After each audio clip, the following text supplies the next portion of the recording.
Shalom bagi kamu semua saudara-saudaraku. Saya Pendeta Joni Delima kembali menyapa saudara semua lewat sapaan firman Tuhan pagi hari ini. Dan sebelum kita mendengarkan firman Tuhan, marilah kita berdoa. Kami bersyukur kepadamu ya Tuhan untuk hari karunia-Mu. Dan sebelum kami lebih jauh melangkah mengisi hari kami, dengan segala aktivitas rutinitas kami masing-masing, kami hendak mendasarinya di dalam terang firman-Mu. Roh Kudus-Mu menuntun kami untuk mengerti, memahaminya. Di dalam nama Tuhan Yesus kami berdoa. Amin. Firman Tuhan terambil dari pertama Petrus pasal 3 ayat 13 sampai ayatnya yang ke-17. Demikian. Dan siapakah yang akan berbuat jahat terhadap kamu jika kamu rajin berbuat baik? Tetapi sekalipun kamu harus menderita juga karena kebenaran, kamu akan berbahagia.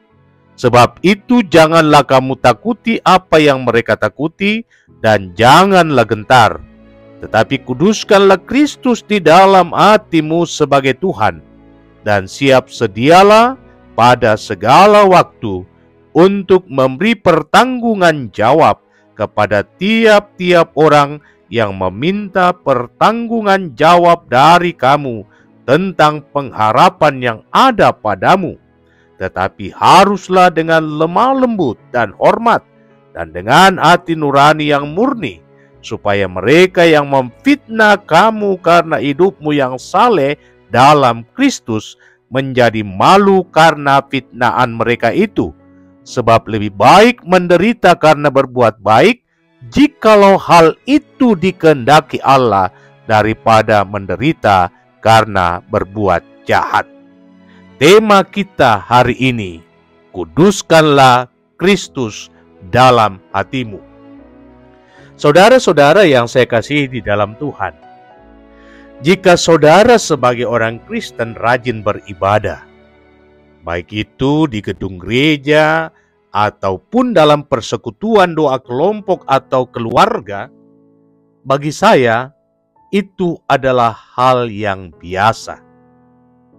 Pun demikian, jika saudara rajin memberikan persembahan sebagai ungkapan syukur di hadapan Tuhan lewat pundi, atau persembahan bulanan, atau persepuluhan, atau persembahan yang lainnya berupa uang tunai ataupun barang natura, bagi saya itu juga adalah hal yang wajar, karena saudara dan saya sudah diberkati, dituntun, dan dilindungi oleh Tuhan dalam segala aktivitas. Pun demikian, jika saudara rajin melayani, menyatakan perhatian kepada orang lain, itu adalah hal yang biasa, karena sudah sepantasnya saudara dan saya melakukannya. Sebab Tuhan sendiri telah melayani kita, bahkan memberi hidupnya untuk kita. Bahkan kuasanya terus bekerja untuk mendatangkan kebaikan bagi setiap orang yang menaruh harap kepadanya.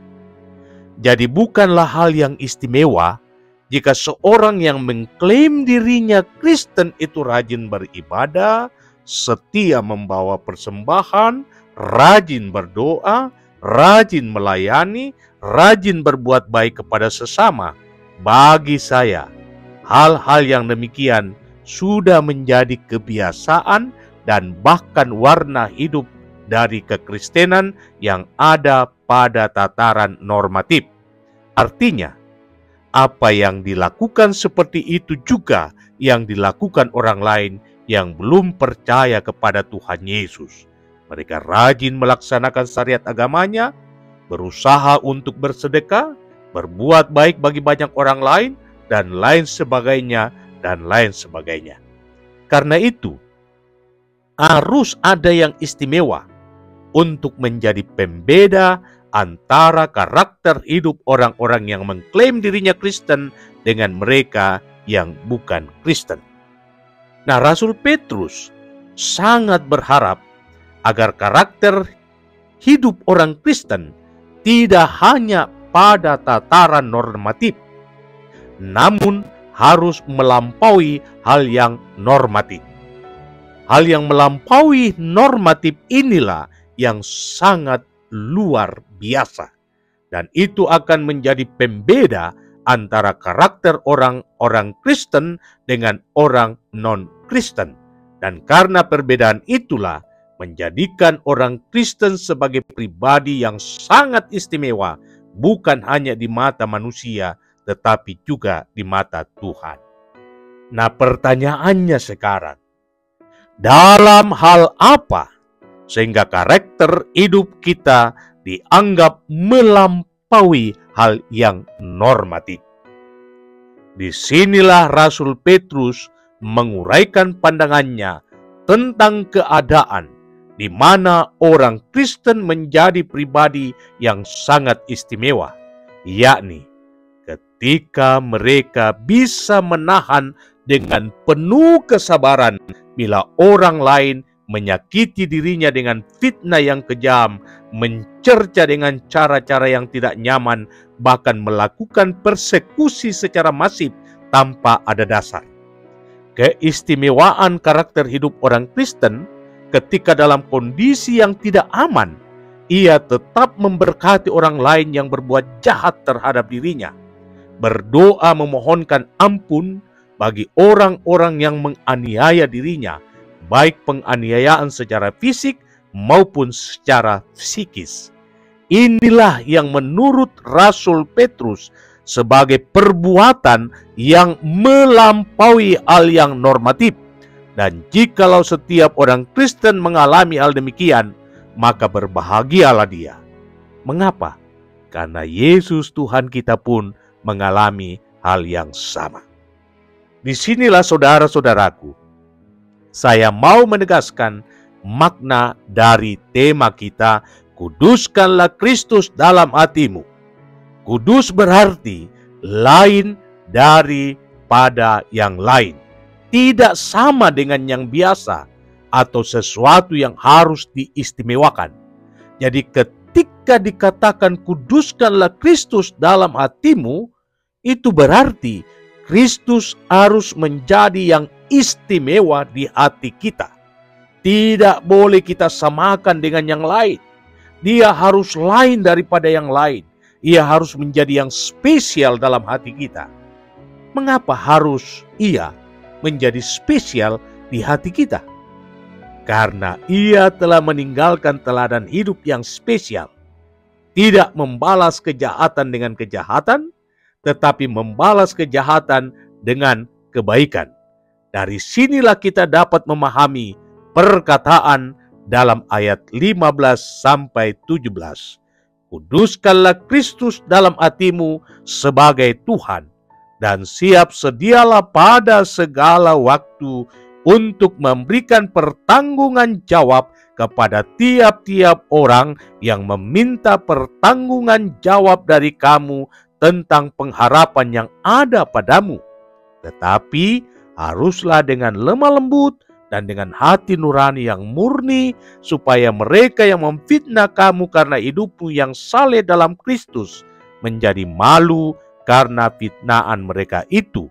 Sebab lebih baik menderita karena berbuat baik, jikalau hal itu dikehendaki Tuhan, daripada menderita karena berbuat jahat. Nah, orang yang tekun dalam penderitaannya, itulah yang luar biasa, yang semestinya kita bisa kerjakan. Bukan sekedar hal-hal standar seperti rajin bergereja, berdoa, memberikan persembahan, dan lain-lain sebagainya. Kita harus melampaui hal-hal yang biasa. Apa itu? Memberkati orang yang memfitnah kita, mendoakan orang yang membenci kita, dan memohonkan ampun atas segala dosa yang diperbuat kepada kita. Jadi saudara-saudara, menguduskan Kristus dalam hati berarti bagaimana kita mampu memberkati orang yang menyakiti kita, bertahan dalam penderitaan sepahit apapun. Dengan demikian, baru bisa kita rasakan iman dalam diri kita. Ada kecerdasan iman di dalamnya. sebab kita bisa dengan setia dalam penderitaan, tidak melakukan tindakan yang jahat, atau kita dengan cerdas tidak mengucapkan kata-kata kotor sebagai pelampiasan emosi.